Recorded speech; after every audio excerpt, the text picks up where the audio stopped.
Добро вечер, почитувани. Отворена зала не престанува не ниту прва, ниту втора, ниту трета сезона, туку 42 сезона, годишна. Ова емисија, чија авторство е моје, 79 година почна да се емитува, сега е 2022 година и многу ми е било што обстанува и брендот Отворена зала, меѓутоа и актуелноста на темите кои ги донесуваме. Денеска имам чест да ја поздравам пратеничката во Македонскиот парламент, госпожа Даниела Колева. Добро вечер. Добро вечер, ви благодарам на поканата и вам. Како сте? Одлично. Тука во вашето студио секогаш се чувствувам одлично. Пред да влезете овде, ве прашав како успеате да стигнете сега и на парламентот и дома и тука и утре повторно сте во Скопје? Па сметам дека се е добра организација. Ако добро се испланира денот, добро се припремаме, може да се постигне се, буквално. Значи менаџирањето е и во вашите и во обврски е присутно? Да. Добро. Тешко ли е да се биде пратеник ова време? Морам да кажам дека не е лесно, затоа што има разновидни обврски кои што мора добро да се изменаџираат. Значи и временски и од различен состав. Значи имаме обврски во парламентот. Нормално тие ги закажуваат некогаш многу порано, а некогаш дознаваме еден ден порано, па мора да се припремаме. Закони постојано пристигнуваат кои што ние доколку сме одговорни, а јас сум многу одговорна лично, сакам редовно значи да ги следам, да ги читам, да ги анализирам. Нормално учествувам во 4 комисии. Присутна сум на секоја седница од почеток до крај. Секоја информација е добро дојдена и токму на тој начин се припремам за тие седници.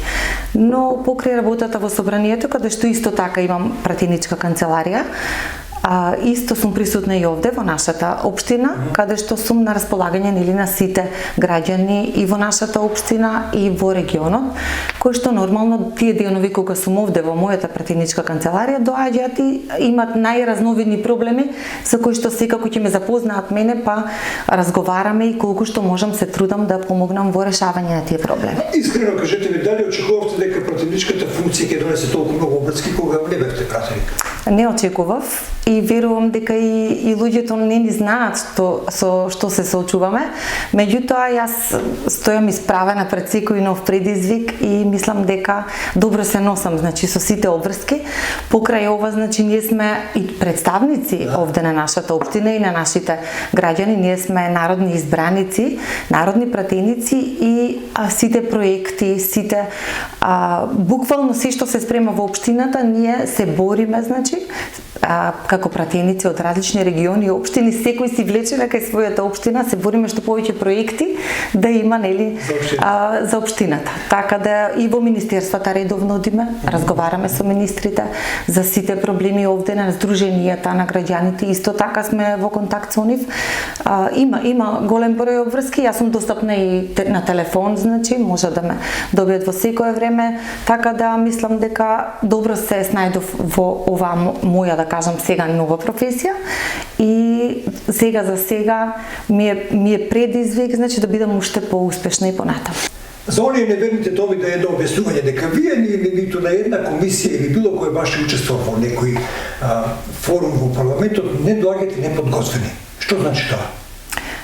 Тоа значи собирање на голем број информации од секаков вид, не само значи што се случува во нашата држава, што е актуелно. Правам ретроспектива значи изминатиот период што се случувало, правам компаративни анализи. За да дебатирате со Точно, има многу често барања од парламентарниот институт кои што со нивни анализи секогаш ни доаѓаат во пресред и редовно значи како пратеник имам право да ги барам тие, ги користам тие податоци и бројки. Имам голема среќа што со бројки значи добро стојам и можам тука статистички споредби да правам. Може да се статистичките податоци? Точно. Законите како се движеле во изминатиот период, законската регулатива во останати држави во Европа, затоа што европската регулатива е нешто кон што ние се стремиме и тоа усогласување е многу важно. Кога ние знаеме таа законска регулатива во одредени држави каква е, може тука веќе да знаеме кои измени ќе дојдат во нашите закони. Така да бара голема подготовка, многу истражувања, собирање на голем број информации. присуство физичко, туку вие морате да бидете со дискусија подготвени. Точно. Секогаш значи се спремам многу и тоа многу ми помага, значи веќе кога година и пол сум таму, можам веќе и слободно да дискутирам на некои теми затоа што и ги памтам сите податоци. Добро. И веднаш реагирам. Некои граѓани така заберуваат за парламентот само закони ќе носи нашиот. Има ли други теми со кои можеме да се занимаваме? Точно така. Најголем дел од вашето време е во носење на закони. Да. Ние како пратеници може законите кои што обично доаѓаат, нели, поминуваат прво низ комисија, измени и дополнувања, ние може како пратеници и сами да предложиме. Добро. Така да имаме право, точно, дали еден пратеник или неколку пратеници можат да предложат.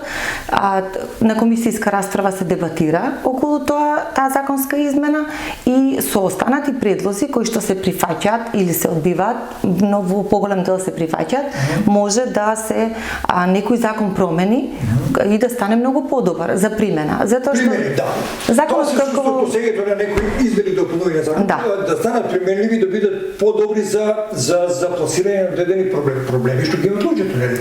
Точно, зашто законот како закон кој ќе се донесе на почеток започнува, ќе се изгласа, меѓутоа во примена може да се јават и некои одредени проблеми. Така да ние баш како пратеници може да делуваме на тој начин и да предложиме некоја измена или дополнување. Добро, ова беа малку вака мои воведни прашања кои не се договорени со нашата гостника, меѓутоа ние сакаме во оваа емисија да проговориме за нешто што е тековно и актуелно, блиско до вашата проблематика, а кога сме овде би сакали да проговориме најпрво за пензионерите. Околу 300 кусури илјади има во Македонија. Нешто се зборуваше овие денови дека се зголемила, па не се зголемила пензијата, па ќе се зголемува ли? Што е тоа што можеме како порака да им го кажеме на нашите пензионери?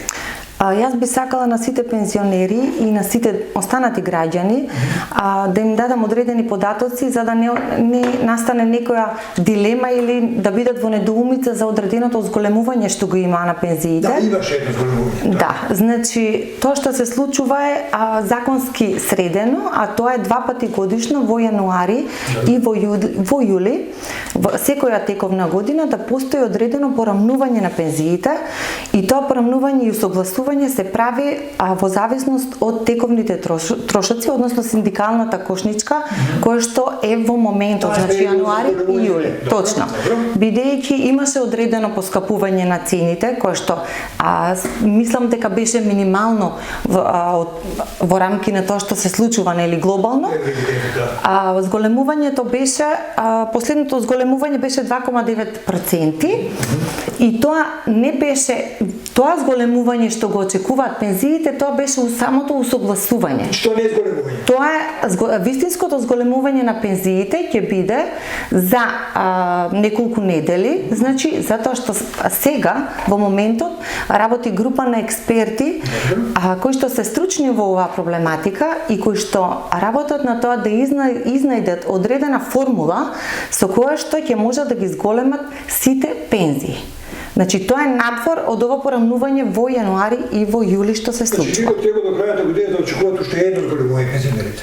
Точно, во јули порамнување, до јули зголемување на пензиите.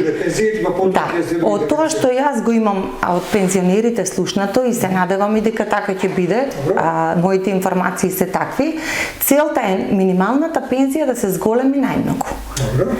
А со одредена формула и сите останати пензии да имаат одредено зголемување.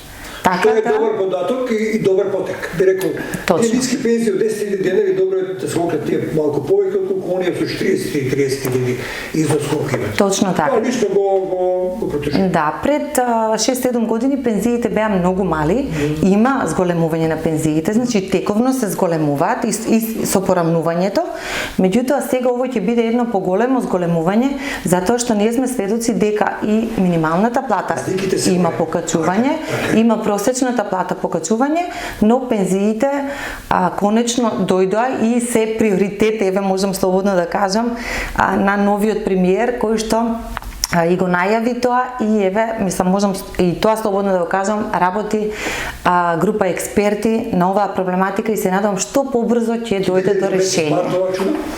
Се надеваме дека ќе биде до месец март, април, тука очекуваме веќе да започне да се применува и самите пензионери нели си очекуваат, затоа што сведоци сме дека има замрзнување на цените, меѓутоа со покачувањето на цените кое што можеше да биде многу поголемо, но јас гледам дека се трудат еве колку што може да биде пониско, затоа што ако споредиме со други држави во Европа, исто и тоа го имам истражувано, за 50% во Србија и во Хрватска е покачено килограм брашно, килограм шеќер, основните продукти во државите само што се во наша близина се покачени, но во другите држави се многу поголеми покачувањата. Добро, убава вести со убава новост ја почнавме во емисија.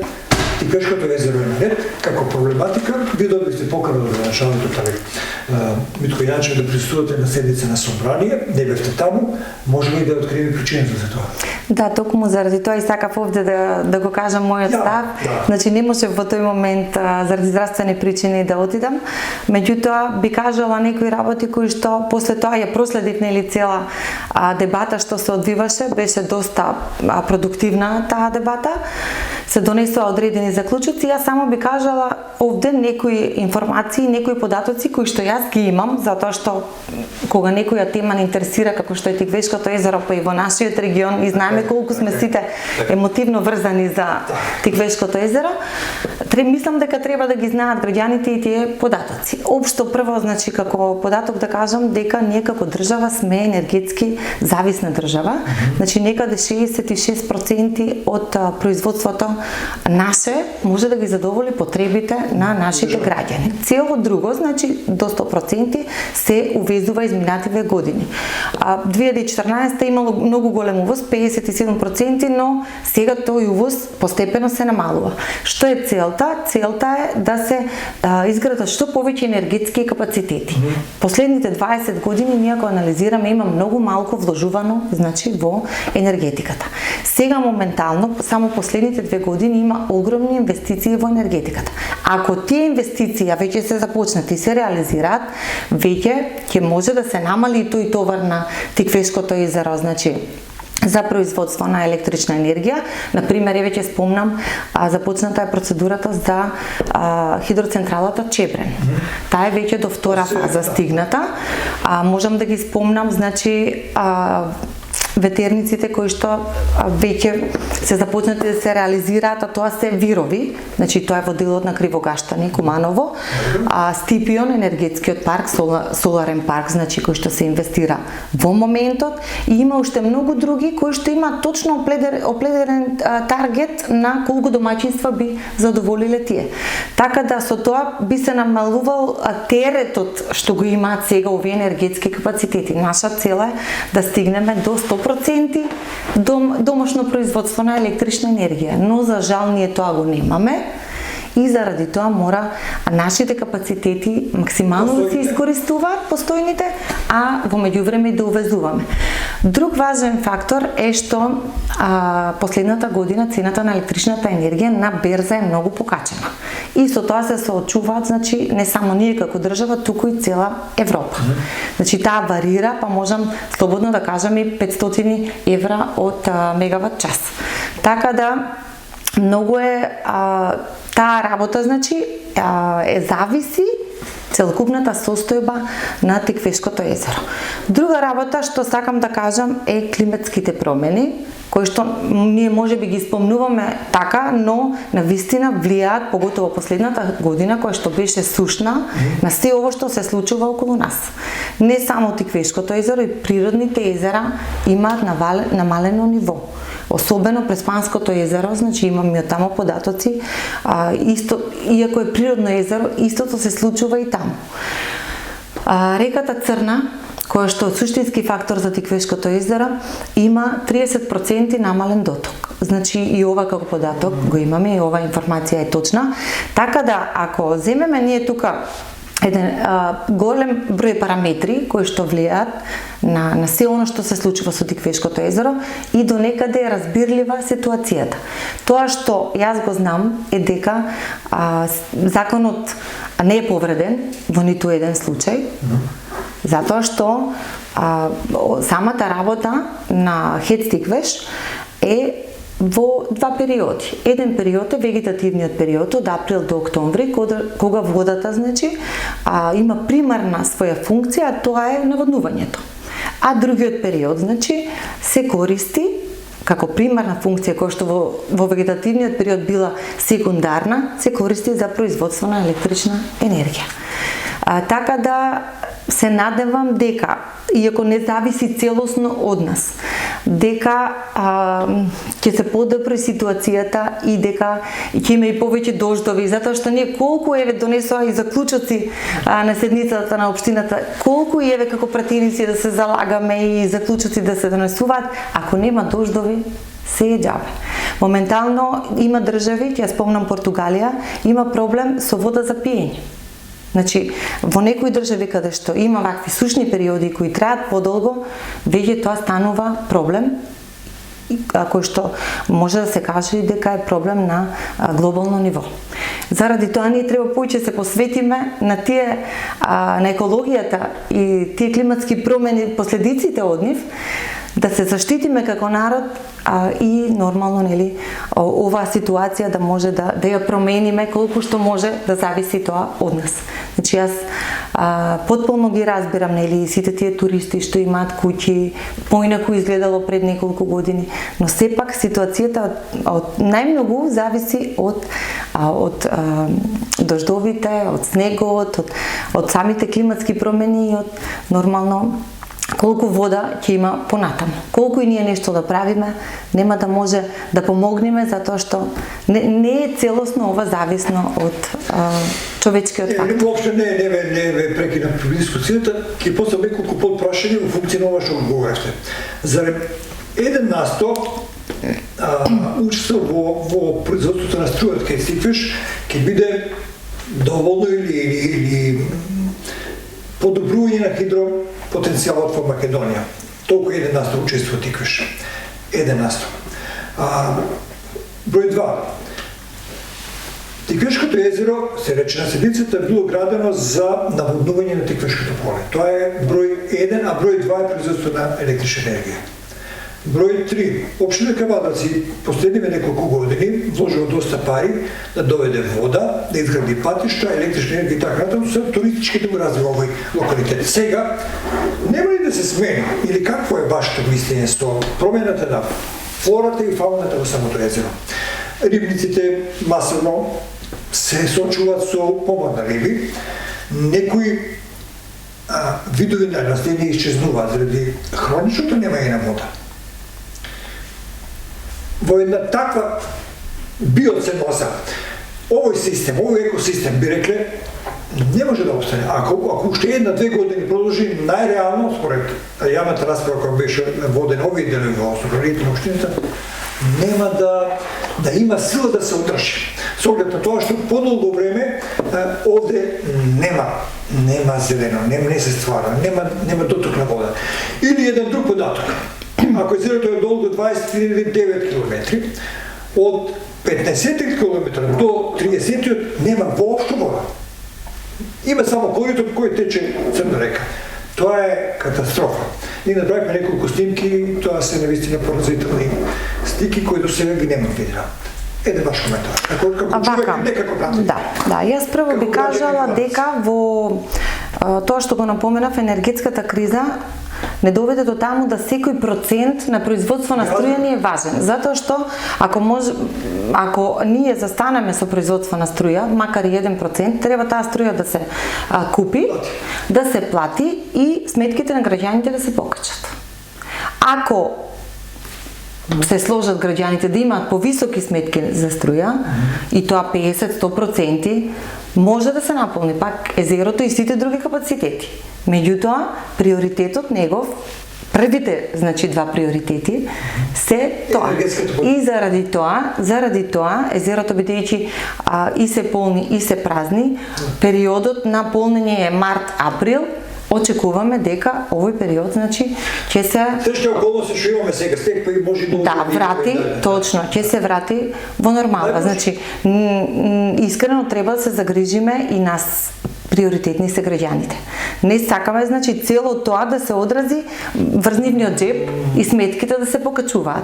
Ова што се направи е минимално покачување на електричната енергија, 9,48%, а сметките можеа да бидат многу поголеми, но тука застана државата за да субвенционира дел од енергетските капацитети, за да не се покачат сметките на граѓаните. Се извинувам, другото прашање како беше? Во врска со тие депозити се, значи, минорни, меѓутоа се значени. Така, јас би сакала да кажам за инвестициите на општината што ги спомнавте. Јас би кажала за водоснабдителниот систем Брушани е финансиран од ТАФ, значи тоа е државна инвестиција. И со тоа навистина се покажа дека се вложува, значи, и нормално граѓаните треба, тоа се основни услови кои што треба таму да ги имат, нормално како туристи вложувале, тоа треба да им се обезбеди. Меѓутоа, за воделот на рибниците. Јас би кажала друг момент во кој што и јас сметам дека треба да бидеме загрижени, а тоа е дека таму не постои пречистителна станица. И знаеме дека од самите куќи директно во Тиквешкото езеро, значи, отпадните води се изливаат. Тоа е многу полошо и алгата што се ствара за самиот рибен фонд и за самата вода и загадувањето на Тиквешкото езеро. И тука сметам дека и општината може да излезе. Да, сметам дека тука може да се излезе како инвестиција и општината да инвестира, ако веќе се грижиме, нели, за Тиквешкото езеро и за водите и за самите рибници, тука може најмногу да се направи. Алгата што ја ствара, таа која што го одзема кислородот од Тиквешкото езеро. Самите рибници сметам дека нормално дека и тие се засегнати со ова. Меѓутоа, мислам дека тие не се статични, дека може да се поместуваат.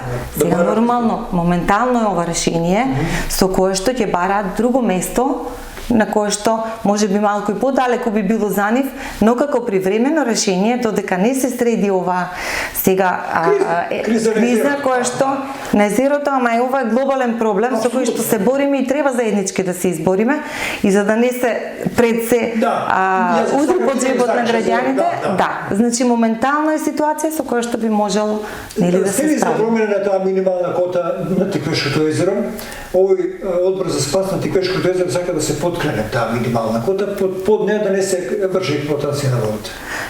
Па таа и не е многу намалена, ако измериме, значи законски се држи во тоа ниво кој што е предвидено и самите рибници подпишуваат договор во кој што таа кота си стои. Значи никаква повреда на закон не постои таму. Така да може да седнеме на таа тема да разговараме и тука да бидат вклучени. Така. Нема маса лобирање. Со Министерството за екологија, со пратениците, со стручните во тој дел, со експертите, може да седнеме и на таа тема да разговараме. Имало слух за разговор. Да. Што е добро. Наближува сезона за наводнување. Март, април, мај, април ќе дојде време за наводнување. Ќе има ли вода за наводнување, што мислите? Дефинитивно ќе има вода. Не се случило досега да нема вода.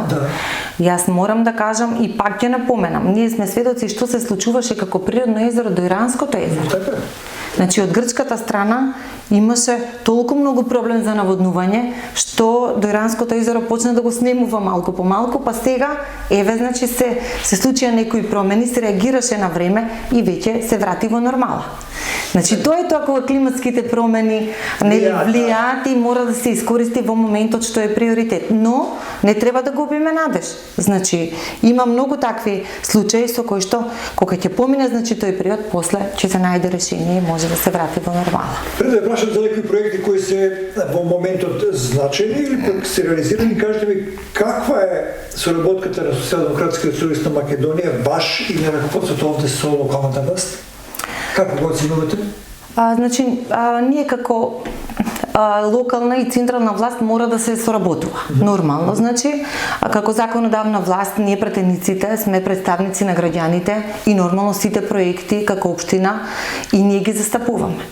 Нормално тие приоритети произлегуваат од општината, но се и наши идеи, но средствата многу процентуално се поголеми кога доаѓаат од централната власт. Така да ние како пратеници се бориме, можам да кажам, буквално се бориме, значи, за тие проекти и многу ни значи кога некои големи капитални проекти се случуваат во нашиот град. Има ли пари од владата за оваа локална власт? Секако дека ќе има, затоа што оваа влада има една пракса рамномерно да инвестира во секоја општина. И можам, ќе кажам неколку проекти. Например, во секоја општина и во рурални средини, во општините се градат градинки. Значи, колку градинки има изградено последните 4 години, средства се инвестираат, значи, тоа е за детскиот развој. И тоа не само во Кавадарци. Ние тука знаеме имаме целосно нова детска градинка, имаме 2 доградби, имаме во село Марена и Возарци 2 детски градинки, а се реновираат училишта. Значи, секаде каде што има потреба, каде има кров да се смени, каде има потреба се догради во некој училиште, каде има, значи, тоалетите се реновираат. Исто така со последните средства инвестирани во секој училиште, кабинети, значи, по природни науки целосно се опремуваат. Тоа е многу добар проект кој што веќе во голем дел од училиштата е реализиран. Исто така за патиштата, тоа не треба да го кажам, се гледа буквално, значи, иако беше пандемија, насекаде се продолжи да се гради, се рехабилитираат, се градат патишта и се надевам дека така ќе продолжи. Мислиш дека на седмица на собрание на општина беше спомната делницата од Марена до Кавадарци. Да. На Македонија пата се уште Да, таа ќе биде завршена заради временските услови беше стопирано, но да, ние секогаш будно следиме како пратеници и веднаш реагираме нешто кога треба да се продолжи. Кавадарци Дреново исто така, нели се Кавадарци Росоман, Шестилици. Да, токму влезовите на градот Кавадарци сите беа рехабилитирани. Значи, буквално се гледа, значи, и помеѓу општини, регионалните патишта и локалните улици. Значи, тука локалните улици многу се внимава на тоа и нормално самата општина ги одредува приоритетите, но средства се инвестираат од централната власт. Овие 4 години нешто вака по-значајно за општина Кавадарци од оваа патна инфраструктура, ако имате податок? Да. Патот Горна Бошава, Долна Бошава, Мушов гроб Мрежичко, Кавадарци Росоман, 8 км рехабилитиран целосно патот. Го спомнавме Кавадарци Дреново, го спомнавме влезот на Кавадарци, значи 1,1 км. Да. Мостот во село Ваташа, тоа е од огромна важност и многу години наназад јас не знам ли зашто не бил направен, значи, тој мост. Капитални проекти како 2 спортски сали, училиштето од Гаджитефов, училиштето Страшо Пинџур, проект на Министерството за образование и наука. Знаеме дека таму никогаш немало спортска сала, сега учениците можат и да се одржуваат и часови по физичко образование и плюс и, нели, да се тренираат одредени спортови. Има уште голем дел проекти, значи, кои што делумно целосно во Винскиот музеј околу 90% има, значи, Министерството за локална самоуправа.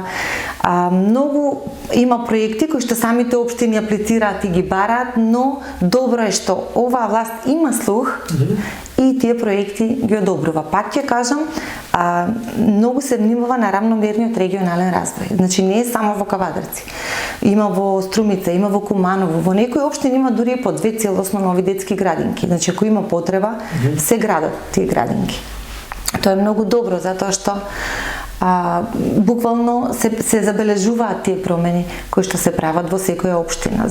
Јас ги следам и во останатите општини. Исто така, значи, патната мрежа исто така се рехабилитира, каде има потреба се поврзуваат, особено селата. Значи, нивната поврзаност, јас мислам дека веќе во приоритетите општината треба да ги стави селата, затоа што мислам дека улиците, од тоа што го гледам последните години, имаат голема потреба да се рехабилитираат во тој дел. Па и целосно нови да се градат. Забраче го селото, има да се стварат предуслови за повраток во нашите села? Секако. Сега ние имаме села кои што буквално туристички многу се искористуваат. така да си имат луѓето вили, си ги посетуваат, значи дали еднаш неделно или многу почесто, така да многу е важна патната инфраструктура, да не речам и најважна за развој на туризмот. Мора да се направи пристапност до одреден дел, за да може да се развива понатаму било која друга грана. И не само туризмот, тука и земеделието, мислам, неги масово ги напуштивме селата, немаме никакво сточарење последните 10-20 години, а имаме толку многу потенцијали за развој на сточарството. Што правиме со селскиот туризам како гранка? Гледајќи ја Србија и неколку телевизии во последно време, гледам дека тие сите овие изминати 10-20 години многу работеле на оваа работа. Цели селски региони или цели планински региони во Србија се тотално, дури подобро развиени од Словенија и од Хрватска, и тоа е така добро направено со стимулации на државата. Луѓето се надпреваруваат кој подобро ќе направи. И мали хотелчиња, и влезови, со таа традиционална храна и така натаму. Може ли со некои проекти нашата влада да се вклучи во овој значаен дел од нашата економија? Така, секако дека може. Значи, тука имаме проекти за рурален развој, тие се проекти на Министерството за земјоделство, шумарство и водостопанство, но и ИПАРД, кој што има отворени повици на кои што може да се аплицира. За европски пари. Точно така, и особено, значи, и по-големо бодирање и по-големи инвестиции има во делот на кој што имаат одреден проект за пример за винарија или ресторан кој што ќе се изгради во рурална средина. Да, точно објект. И тие се бодираат, значи самиот проект се изготвува, се јавува на отворениот повик и веќе може понатаму да се одобри, затоа што нормално дека како рурална средина и веќе напуштени селата, тој чист воздух и тие капацитети што ги имаат понатаму нема да има никаков развој. Не е целта сите да се сконцентрираме нели во урбанистичкиот дел во градот, затоа што се ствара и поголема гужва, веќе потешко се функционира, додека сите нормално тие што возат и можат секојдневно нели да гравитираат, би било добро, макар и туристички, да се сконцентрираат во селата. И сметам дека понатаму уште повеќе ќе има развој, особено има дел кога винарии се градат. Јас тој пример може во Словенија да го видам, во села кои што се со мали ридови, значи, се градат мали винарии. Винаријата има и свој собствен ресторан и лозието е веднаш до винаријата. И заедно здружени, морам и тоа да го напоменам, затоа бараме нели тие здруженија да функционираат што повеќе. Така, здружени бараат средства. На земјоделските. Така, бараат средства од ИПАРД, бараат средства од Европска унија, кои што им се одобруваат, и тие големи машини што ги имаат, можеби нема ако аплицира некој сам да ја добие. Но заедно здружени ја бараат таа машина и може да ја користат тројца, четворица, пет и понатаму. Машина за перење грозје, наместо рачна. Таа машина може да искористат повеќе лозари и да работат лозарство. Да, и тоа мислам дека понатаму уште повеќе се развива тој дел, значи со семените винарии, со малите винарии, каде што е лозието веднаш, значи да се изгради винарија, не мора да има кој знае колкав капацитет, но кога веќе секој сам може да се произведува, тука е државата да помогне нели и за самиот почеток, а и понатаму за пласман. Дали рековме се за проектите кои се завршени или кои треба доправо да се реализират? Па поголем дел ги спомнав, нормално дека понатаму ќе настојуваме што повеќе проекти да има нели за нашата општина. Би го спомнала овде и затворениот базен исто така, преку Агенција за млади и спорт што ќе се гради. Би спомнала некои од законите кои што беа многу актуелни и навистина се за пофалба. Значи, јас доаѓам од образование и тука морам да го споменам законот за субвенциониран студентски оброк, со кој што студентите секој месец добиваат по 2400 динари нели на својата сметка за да можат да ги искористат. Тоа е помош за сите домаќинства, сите што имаат студенти. Да. Би го споменала, значи, и законот со кој што стипендиите за студентите се зголемија, значи за 100% и за студентите и за средношколците. Би споменала тоа што после 19 години во нашата држава се донесе и се одржа пописот, се донесе закон за попис и во месец септември имавме попис на нашата држава, кој што резултати ќе бидат соопштени за 2 месеци и кои што се многу важни, затоа што пред 20 години многу поразлични биле сите тие податоци за населението. Потребливи за разни цели, да. Точно така, кога ние ќе знаеме колку лица живеат во град, во кој село, понатаму и според тие податоци ќе се прават идните проекти. Многу развој на државата. Точно така. Една стратегија врз основа на тие податоци добиени од пописот. Би го спомнала младинскиот додаток за лица кои што се невработени, 3000 динари месечно и за тоа може да се аплицира. Би го спомнала повратот на ДДВ.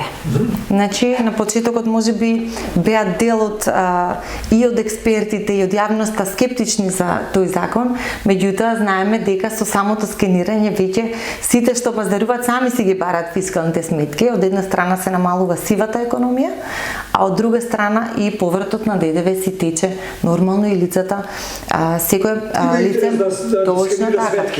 точно така им се враќа тој поврат на ДДВ. Значи нормално и тоа е сепак некое можеби мало, ама подобрување на семејниот буџет.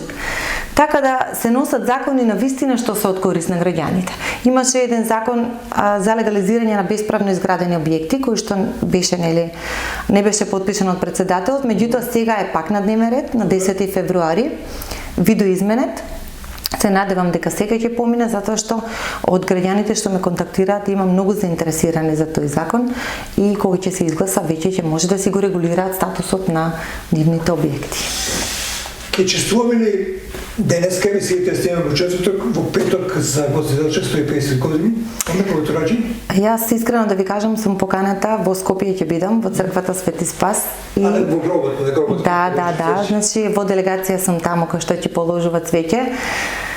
Секако дека ќе чествуваме. Јас искрено учев во училиштето. Да, па и учев во училиштето Гоце Делчев и како ученик уште имав истражувано многу за животот на Гоце Делчев и јас и сите што живеат во оваа држава и се родени овде и да не живеат овде емотивно сме врзани. Тој е нашиот херој, тој е лик со кој што се поисповетуваме. Тоа е во нашата колективна меморија и така и за секогаш ќе остане. Ви го што така размислувате. Кажете ми што има ново сосем кратко во општинската организација на СВСМ Кавадраци. Има ли стабилност во вашето политичко милје? Ќе следуваат и наскоро нови избори. Како се работувате со локалната власт како СВСМ? Значи во тек е конкурсот за избор на ново раководство. Така да се си тече како што си е по процедура, значи по статутот на партијата. Така да има пријавено предложени и пријавени доста кандидати. Да, сега и таа процедура трае, значи има одредени интервјуа, имаат своја програма, нормално ќе си ја презентираат. Јас секогаш, значи, и како пратеник одлично соработувам со сите. Да. Тоа е многу добро. Да, тоа е многу добро. Према сите членови, така. Така, со сите членови одлично соработуваме. Општинската организација е отворена за сите, особено кога има креативни, нови идеи. Така да, кога ќе се избере ново раководство, продолжуваме понатаму со исто темпо. Важно е тоа што е веќе нели кажано и на централно ниво. Сега е период на обединување на партијата, затоа што можеби некои пред 10-15 години биле многу поактивни, па сега можеби од ред причини малку се дистанцирале. Сега веќе следува еден период во кој што ќе има обединување и ќе има нови идеи, ќе има многу работа, ќе има многу поставени цели и нивно реализирање. Затоа што и јас од мој аспект кога кажувам кога сум се нафатила или на некоја работа, треба да дадам свој максимум.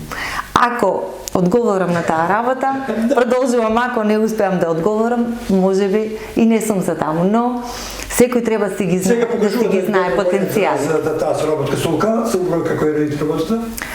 Па, од тоа што можам да го видам нели на седниците во општината, има доста продуктивна дебата и тоа е добро. Според мене тоа е добро, така и треба да биде, да се дебатира, да се кажуваат различни мислења, да се коригираат. Значи, кога нема коректив, треба да се плашиме. Кога никој ништо не зборува, нешто не е во ред. Кога има спротивставени мислења, на крајот тие мислења малку по малку ќе се избалансираат и ќе се најде едно заедничко решение. Така да од тоа што го гледам, мислам дека сме на добар пат и треба така да биде. Тука многу голема заслуга според мене има и нивото на демократија што се наметна изминатите години во државата.